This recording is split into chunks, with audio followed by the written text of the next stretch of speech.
Hello and welcome back to another episode. So we're up to episode 14 now, which I can't believe we've even gotten this far.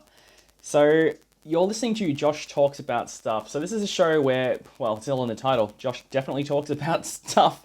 So we've talked about various amounts of different subjects here, from things that are sort of metaphysical down to things about motorcycles, cars. You probably got it from the banner that we've got movies, music, video games, driving, car stuff, and motorcycle things here that we talk about. Well, I should say I talk about. So I say we quite a lot on this show, but to be honest, it all really is just me. Now that will change eventually, and there's some things I want to tie up a little bit later in the show. I don't know if we're going to run a full-length show today, but I'll explain why a little bit later, and we'll see how we go. There's a few things I wanted to go into this week, and I want to go back to a couple of things like video games. I was going to avoid talking about Cyberpunk because everyone's talking about it. Everyone by now already knows how things have kind of gone with that game. But the reality is, because I'm a consumer and I played it, I've got some things to say, but not really specifically about Cyberpunk, so to speak. I can sit here and regale you with all the bugs and all the drama with that game and cut content and all that kind of stuff. But the thing I really want to talk about, though, isn't Cyberpunk 2077 or whatever it is at this present time. I want to actually talk about the nature of video games as an industry because it's really interesting to me because it's something I'm quite passionate about. Oh, geez, forgive me on that one. It's something I'm quite passionate about, and I think gamers are actually half of the problem here. I mean, the industry is a big part of the problem and how it's overly corporatized and so on, but I think the big thing that's really hurt the industry more than anything is fandoms and video gamers. The biggest thing that shouldn't, I think, there's so many things to talk about that it's really difficult to try and get this all out in one, so I've kind of written myself a few little notes here to help me. The first one is pre-orders. Honestly, this is something that has to stop. The reason I say that is because at the end of the day, you can argue this many different ways. I know the fan way to argue this is that video games are probably the most expensive industry right now, that video games cost so much to produce. Like, this is $1 billion industry now. It's ridiculous. And you're looking like averages of, half a billion dollars for a video game to just in development costs, and then you got advertising and all this kind of stuff, and it really has to make a profit on top of that. So a lot of people will say, yeah, well, the way that they get there is they can kind of crowdfund that essentially through doing pre-orders. So before the actual game even gets halfway through development, they can already get some of their money back and they can recoup that, and they can either spend that onto the game and that can be part of their budget, or they can use that as part of their profit already to sort of help them with their future projections. Great. And I get their argument, but the reality is it's only in that industry that I really see that model. I'm sure it's available in other industries as well. I know with, cars and motorbikes and all that kind of stuff, you can pre-order a new model before it even comes out. They pre-sell. And that's fine. But the reality, and I guess the issue with a video game compared to, say, a physical item like a car, is with a car, you've got physical production costs, and there's only a certain quantity of those that are going to be made. So there really is a limit to that supply. So if you've got a really high demand for it, but the supply is really, really low, especially when you got times like COVID-19 hitting and, plants are shutting down, and you got people who are pre-buying these cars, who are ordering them in, and they're already fully paid for, ready to go, and they've got these things. With a car, there's certain quality control that goes into it as well. So you know that, there's going to be safety ratings that it hits and whatnot. With video games, all the quality assurance stuff, that's all done in-house. There's no regulatory body that looks at video games and makes sure that they're working. There's no guarantee that you're going to get a working video game. The second issue with it too is there's no scarcity to supply. Everything is digital now. There's no physical copies anymore. Yes, you can buy physical copies. However, every physical copy of a game that exists now has a digital version of it. And if anything, there's more digital content now there's more games that are sold in a digital hemisphere than they are physical, because at the end of the day, a lot of people, the PlayStation now has a discless model. That shows you a way that the industry is going. And as a result, what I'm getting at is that because there's no scarcity to that supply anymore, what are you pre-ordering? What are you trying to secure? Because you're not securing a copy of the game. it used to be then when things transitioned from that model that pre-ordering would get you, some kind of physical content as well with your game, whether it would be like, some sort of cheap vinyl statue or like a remote control car or some AliExpress night vision goggles or something like that. And look, people like the collectible stuff. I'm sitting right next to a Fallout helmet right now, so I can't really speak for that. And that's fine. I think that physical items are great. If that's what you want, then awesome. But when you're paying for like digital content though, you're not really getting anything extra. There's no scarcity to that. This might be a scarcity of a DLC code that you could download, say, I don't know, like a new hat or like a different colored armband or a different sword or something like that. I don't know, pick a game.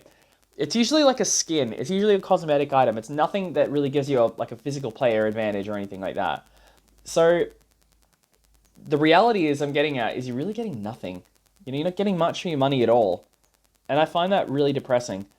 And the depressing part of this really isn't the fact that you're not getting anything, that it's scarcity, there's no scarcity of these items or anything like that. If anything, that should be celebrated, that these can be bought anytime, which is awesome.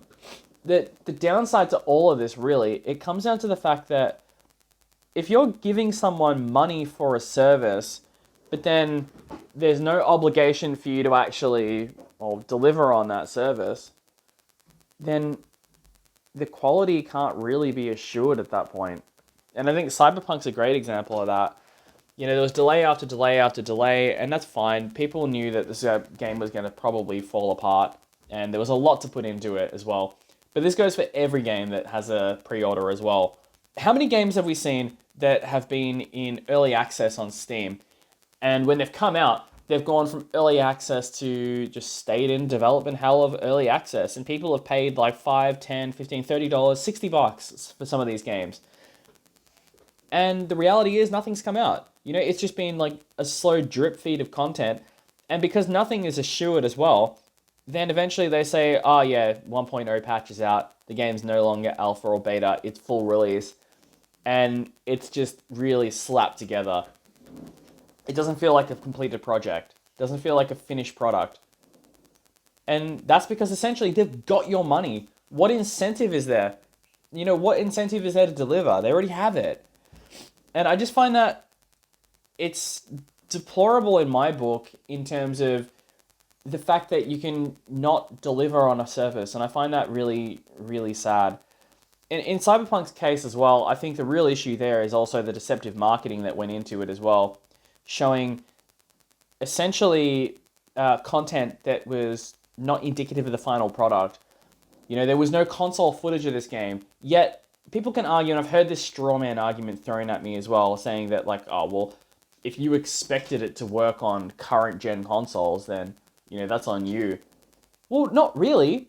It was marketed to be working on those consoles.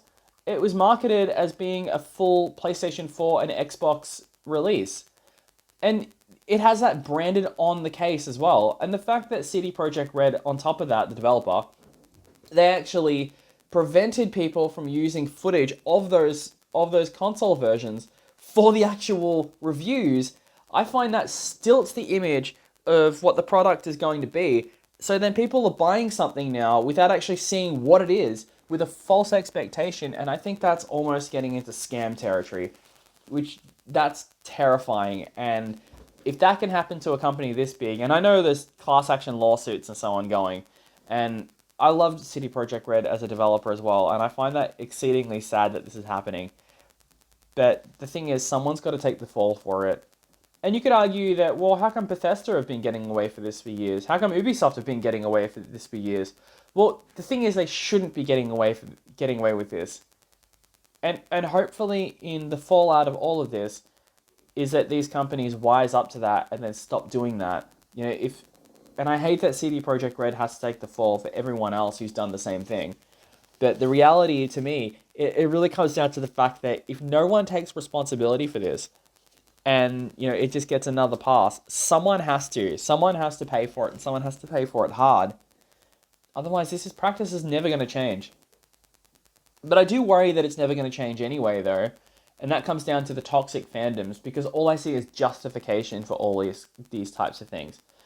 when a developer launches a game and it's a buggy mess and it doesn't work and you can't play it, people's first reaction is, oh, well, you can't expect a big budget game like this to work straight away. Yes, you can.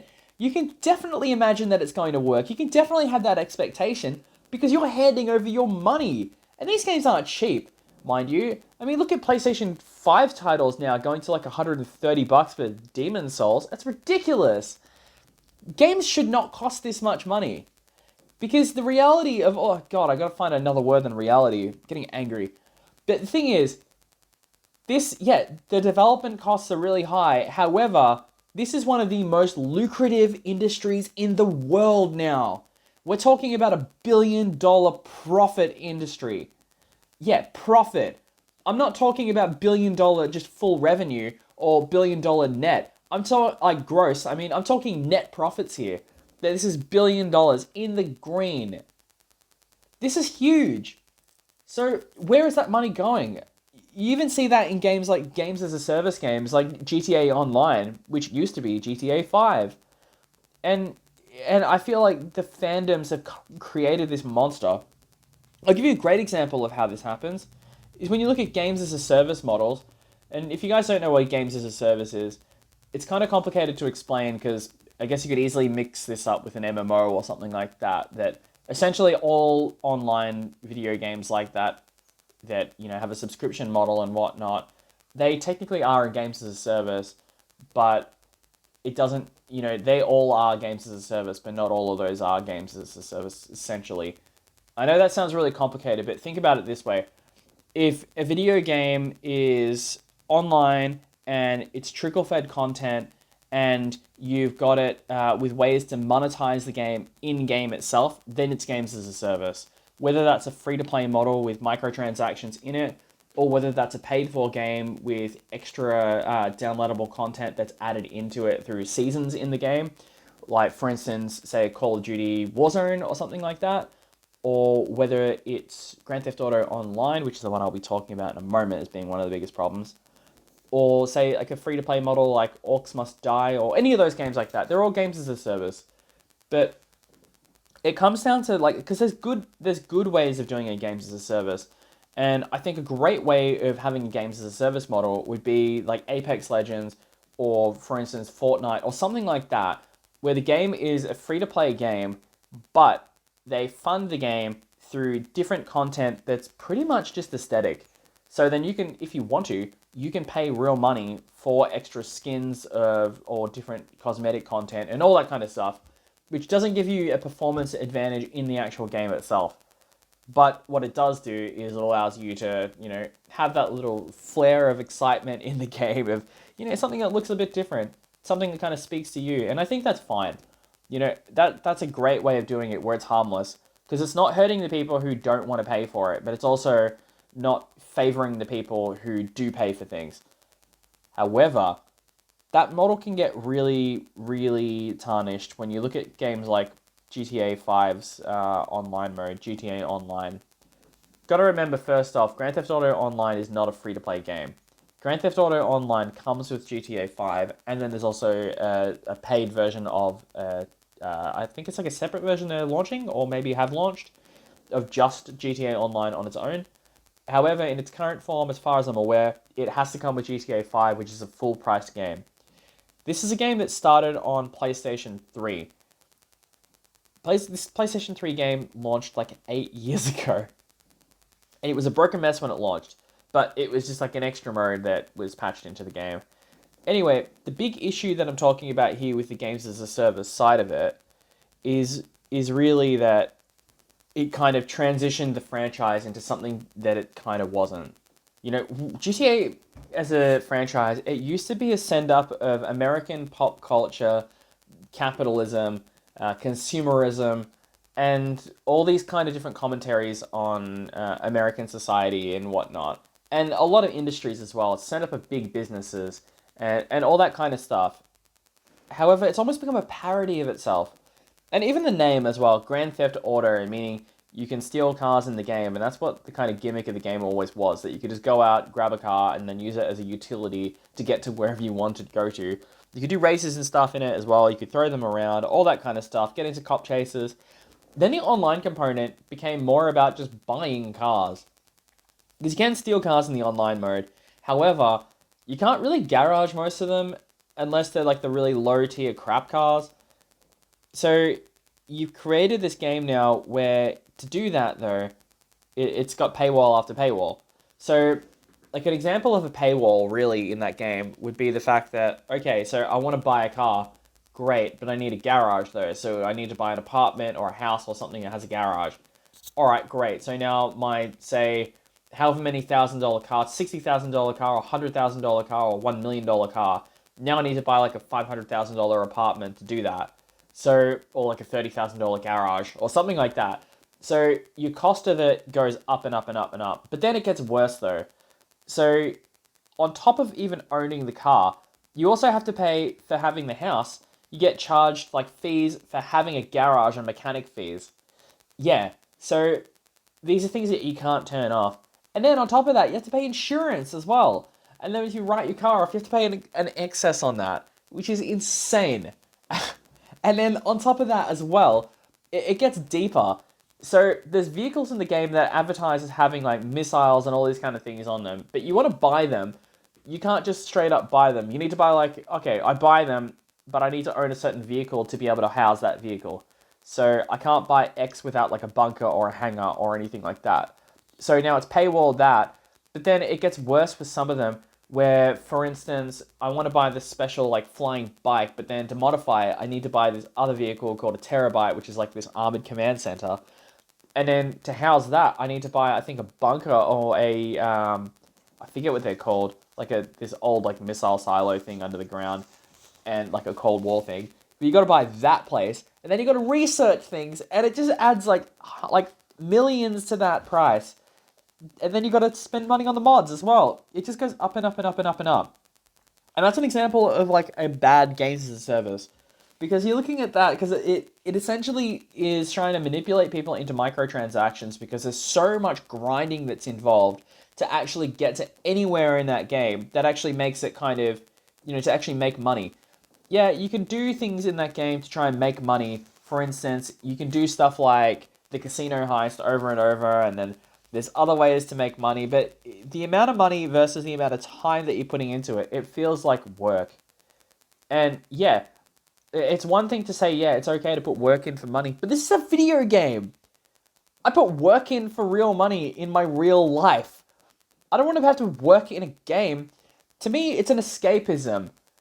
Games are what I play when I'm not working, when I want to have fun. I don't want to go back to work again. That's frustrating. Yeah, maybe if you like micromanagement and stuff like that at home, great. Maybe if you like to just grind over and over like you're in an office job, or maybe if you want to do things that weren't even intended in the game, like leaving your console on overnight with a rubber band on man, why am I failing with words? I'm getting frustrated. This is what happens. Yeah, but like, yeah, you could do that with the analog sticks and put rubber bands on them and so on to try and make it so the game doesn't put you into wherever, doesn't kick you off the server for inactivity while the game is making you money. Like, it's just ridiculous. You shouldn't have to do these things. You shouldn't have to find exploits to make you money. And Rockstar doesn't want you to do exploits because they want you to buy microtransactions, which is why they're so ban happy with the game. But all of this is stuff that fans are doing though, because fans keep justifying this. They keep buying these microtransactions. They keep doing these pre-orders. They keep justifying these things and justifying these corporate behavior. It's the same place that people say in offices, because I used to work in toxic office environments once upon a time. And like in those environments, they would get treated like crap by the higher ups, by the company, get used and spat out, and broken and emotionally wrecked by it. But they'd always have that mindset, oh, the company's got my best interests at heart. No, they don't. You're a product to them. You're just a thing that they can use, consume, and throw out. That's how it goes. And it's the same thing for these corporations with these people pre-ordering. They don't care about you as a consumer, and you can tell that by how things are marketed. You can tell that by deceptive marketing. You can tell that by undercooked launches. You can tell that by missing content, by horribly buggy games that don't actually work when they come out, that require months to actually fix, yet they've got your money.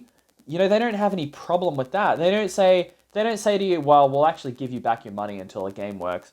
In CD Projekt's Red, yes, in their case, yeah, they're refunding people, which is good. That's the first time that's ever happened, though. No one else has done that. I mean, where were these people when any of these Elder Scroll games were just running like crap? Where was that option? When there's so many games that I could list that have been like this, it's ridiculous. What about Assassin's Creed Unity? That thing was literally unplayable when it came out. But this just keeps happening.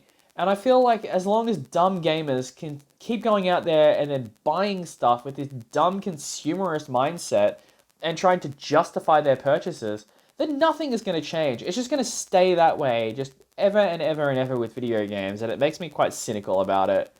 So hopefully things change, but I'm not optimistic. But maybe in light of this court case, things will, improve. So yeah, I hope you guys had a Merry Christmas. Look, on another note, I know that was quite a rant, but I actually had a good Christmas this year. And after Christmas, I went out and I went to my favourite road. I've mentioned this one before, which is out in Warburton, which is Reefton Spur. I went out there with a friend, and what we did this time, because we've decided to do things with trailers now, and I know we did that with Birregurra as well, but this time we did something a bit different. We put the Supermoto and the GSX-S 1000. I left my bike at home, put those two in the trailer, and we drove up to Reefton Spur, and we stayed at the very base of it, set up a camp there, took both bikes off, and then we just set everything up, and then we just did laps, just up and down the mountain. And it was actually awesome, because I actually got to learn the mountain properly, know where all the bends were, and riding on two very different bikes, neither of which I own, was really, really eye-opening, because it gave me a different perspective on motorcycling. The big thing I found I enjoyed the most is supermotos are easily the greatest thing to throw through twisty hills. And I'm not kidding. And I actually got pretty good at it too, which really surprised me. It really surprised me because I had never really ridden a supermoto before. Yeah, I've ridden like DRZs a couple of times and a couple of supermotos, but only just through like streets and whatnot, not through like proper hills and twisty roads and mountain passes or anything like that. So this is the first time I actually got to do that. And boy, what a difference that was. It was like nothing I've ever experienced before. Because it's so light, and the front brake on that thing was a monster as well. Like, I've got a CBR 1000, and my mate has a GSX 1000, and I swear that DRZ can outbrake both of us with its single brake on it. And that's because the thing weighs nothing. The whole bike weighs like, 120, 130 kilos or something like that?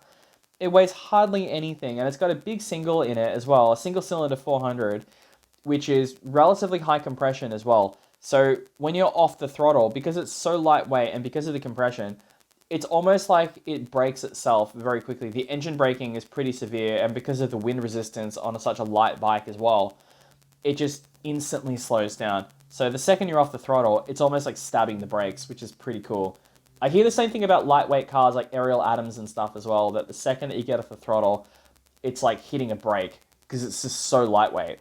I've never experienced that before, not anything like this.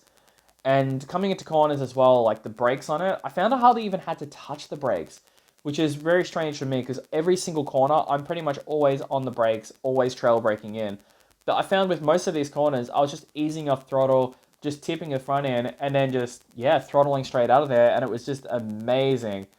And my mate on his GSX-S, I was right up his ass the entire time, just tire to tire almost. And then when I passed him, I was just gone. I just couldn't believe it, how quick that thing is. Maybe realize a couple of things though. Because I rode the GSX-S a few times up and down the mountain as well, and man, that thing is a handful. That's a great bike and physical workout too. But there's a lot of sort of management that you've got to do. You're constantly managing back tire grip, constantly managing front end grip as well, constantly trying to trail brake into corners. It's a whole different riding experience too. Everything is completely polarizing between those two bikes, but it made me realize a couple of things. The big thing I realized is I love 1000cc sport bikes. However, there's a time and a place for those, and some roads that I ride them on are fantastic, where they feel like Great Ocean Road feels like a perfect road for one, because the corners are pretty sweepy there. They're not terribly technical, They're pretty, like, some of them are really tight. There's a couple of hairpins there that are really tight, which are, not the greatest for a sport bike like that. However, most of the corners are really gentle, really sweepy, pretty high speed. So you can throw it around there on a sport bike and it's great. However, on Reefed and Spurt, those corners are very, very, very tight. And it's pretty much hairpin into hairpin. And a lot of them are blind, and you've got a lot of mountainside that you're just looking at, just cliffside, because on the inside of the cliff wall, because you can't see around it. So there's only so fast you can go. On a motard, I found that I was able to sort of sit more vertical going through it, especially when you're counter leaning with leg out too, going through the corners.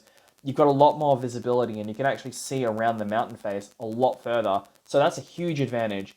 The second thing too, though, is with a little bike like that, you can use a lot more of the power band on it. Whereas I found with the CBR 1000 in the past and with the GSXS 1000, you cannot get any of that power down. You can on some of the straightaways and out of the corner. The exit drive of those things is a monster. But it's just, you're exiting on throttle straight into another brake, and it just feels like a real workout. It's a lot of effort. And when you compare that to like the effort of riding the DRZ, which is just effortless, it was just so easy to ride and it's so easy to just push through the corners without ever feeling like you're pushing the bike hard as well. It it just felt like it was in the zone. It felt like the right machine for it. And I felt like I could run rings around most bikes on that road on the DRZ. Yet I felt like I was pushing it maybe 10% of what the bike could do, maybe 20% of what the bike could do. I felt like the bike could go way harder. Like if I was accelerating harder into those corners enough to actually trail brake, which I didn't need to do, I felt like I would have been way quicker. But the road's not a racetrack, so it's not worth doing those kind of things.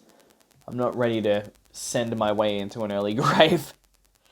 But yeah, it was just mind blowing because I've never really thought about that. People always talk about, there's only so much power that's usable, and I agree completely with that. But I never realized that, I guess where I'm coming from is, I'm not saying that you shouldn't ride a bike like, XYZ on a certain road, but it made me come to the I guess, mindset that there's really a bike for every purpose. And if you're trying to put all eggs into one basket and think that you're going to buy and this is my mentality, that if I bought like an MT10 or a CB1000 or a GSX S1000 like my mate's got that I rode, any like super naked like that, then it would be something that's ergonomic to kind of do both. It definitely can't do both.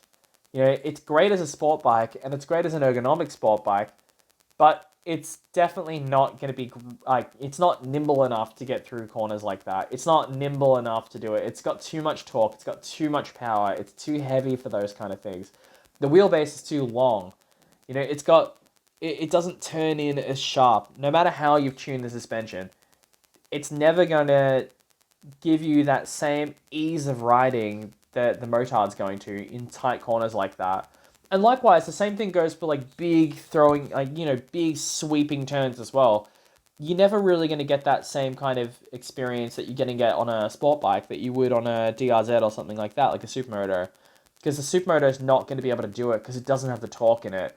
It doesn't have the ability to really get you there. And likewise, going off-road is going to be another experience as well. Or going to a racetrack is going to be a different experience. That everything, or a touring bike or whatever, everything kind of has its purpose. And it kind of made me realize that maybe you really you can't just live your life with just one bike. You really got to have a couple for different things. So I don't know if you picked up on that, but the first naked bike I mentioned was an MT10. And I famously said multiple times that I will never, ever, ever buy an MT10 purely because I hate the look of it. And you know what? I still don't like the look of it. But with all my bike research going over and over and over and over, looking at all sorts of future bikes to replace potentially the Fireblade with, I don't want to, but I did some riding recently and my back was killing me, and it just made me think maybe there's just a more ergonomic bike I can use. And it got me thinking, when I did some research, maybe to reconsider my thoughts on the MT10, because there's a few different things. I'm really stuck between two bikes. There's a CB1000 I'm looking at, which is a bike that ticks all the boxes. It's got a very similar engine to what I've got currently in my Fireblade, which is good. I'm used to it. I know what it's like. It's got really similar Fireblade-esque suspension in it. A little bit softer, a little bit bouncier, but you can tune it. That's fine. It has some assists and whatnot too, which is stuff I like. You know, it's got traction control, ABS, it's got all the anti-wheelie and the traction control, all the engine braking control, and all that kind of jazz, which I don't really care about anymore. Like, I don't really care about all that technology. All I care about is if it's got safety features like ABS and traction control, especially if it's got cornering ABS, I'll be happy with that. So I was looking at that one, and then the big advantage of that bike too is if it's got fly-by-wire electronic throttle on it, and Honda's genuine parts accessory that they have of the quick shifter on it, when you put that on, it actually is an auto blipper as well. So you actually get an up and down quick shifter with it, which is awesome. The advantage of the MT10 though is really the fact that they're very, very similar, but you've got that cross-plane smooth engine in it, which I like the idea of too. The other thing too I liked about it was, yeah, you can get a quick shifter for it as well, a genuine one. However, it is only an up quick shifter. So that's why I was leaning towards the CB, because I've always wanted an auto blipper. It's just a bit of thing I've wanted. Yeah, you got traction control, all that kind of stuff. You've got all your power modes. All of them, all the stuff is pretty, pretty similar. However, the big thing it has is cruise control. And I always thought that cruise control was a bit of a wank. I didn't think it was worth getting on a bike. And that was until I rode a Triumph Rocket 3R, and that had cruise control. And I had it for the night, and I was playing with it, and I put the cruise control back when I was coming on home on the highway from this long ride I did. And oh boy, what a difference that makes. And that really blew my mind how good cruise control is. So I guess the MT10 is now back on the cards just because of the features that it offers. And I didn't realize that the 2016 models actually came in this really cool, almost like a Nardo grey color. It's like a primer grey. It looks really, really pretty. So I thought, maybe I might do that. And maybe the looks will grow on me over time. Maybe it won't. Maybe it will. I don't know. So my new goal is to really take both of them for a test ride, see how they go, and figure out which one I enjoy the most, and then go from there. Now, I did say that this was going to be a shorter episode than usual, and we're sitting at around 32 minutes at the minute. And normally I try and pad these out to 45, but I think today is going to be a little bit different. And that really comes down to my next subject, which is going to be the future of the podcast and what I'm doing. I've had a lot of thought about this, and I guess because I've been working a lot lately and things have been very different, things have been kind of chaotic, and with Christmas and everything, it's just been go, go, go, go, go, go, non-stop. Normally, I try and get 2 of these done in advance. So this one I'm recording, this one's going to go up this week. However, normally I would be recording this one for 2 weeks down the line. But with how time has been lately, I haven't had a chance to get anything done the last couple of weeks. So I'm actually 2 weeks behind. So I really need to pad out another 2 episodes to get back in front. So whether I'll record those this week or whether I'll just start recording once a week again and just go from there, I don't know. I'll see how I go. But I guess where I'm coming from is I was thinking about the future of it and what I want to do. And I had some ideas of some things I wanted to sort of change in the podcast and some potential new directions that I was going to go in. I have mentioned this over and over and over ago that I have a GoPro and I will be doing bike videos. Money's been kind of the biggest thing at the minute because I haven't been working for the last 6 to 8 months and now I've finally got an income again, which is good. But I've got some other things that have cropped up that I need to sort of get onto first that are more pressing, like vet bills and some other jazz like that. So unfortunately, responsibility does sort of take over every so often, and you can't always have all the nice things, and that's kind of just the reality of life. Things come up. So I've got some plans, and I've got the audio stuff already set up for it, and I've got all the hardware and all that. What I need though is I need an SD card, and I also need to get a what else do I need? I need an SD card for the camera. Oh, I need a camera mount for it, and I found this awesome place that does one. So I'll have to grab one of those as well. And yeah, go from there. And see how I go. So look, I did say this is going to be shorter. And I'm going to leave this one a bit 10 minutes earlier than I do normally. And I'm thinking about maybe potentially taking a break from doing podcasts for probably the next couple of weeks while I sort of go back to the books and try and reinvent things. I might do some shorter 10-minute podcasts over the next couple of weeks just to kind of stay active. However, the mainline 45-minute podcasts, I think I'll be retiring those for probably the next fortnight. And then I'll be coming back sometime in January. So until then, if you guys like the show, definitely hit that like button. Or don't. I don't really care. It's up to you. You can dislike it if you want. That's up to you. And if you want to stay subscribed, feel free to, and hit that alarm, because all the uploads, they're usually done Thursdays at 12:15 a.m. However, this one's going to be a little bit different. So I think this one's going to upload the same Thursday like normal. So I'll see you then. But in future, I don't know really what I'm going to do. I might hit the books and have a look at different times to upload the podcast. So I reckon hit that notification bell, because it's probably actually going to be useful now. Anyway, until then, have a wonderful week, and I will see you when I see you next, whenever that may be. Happy New Year.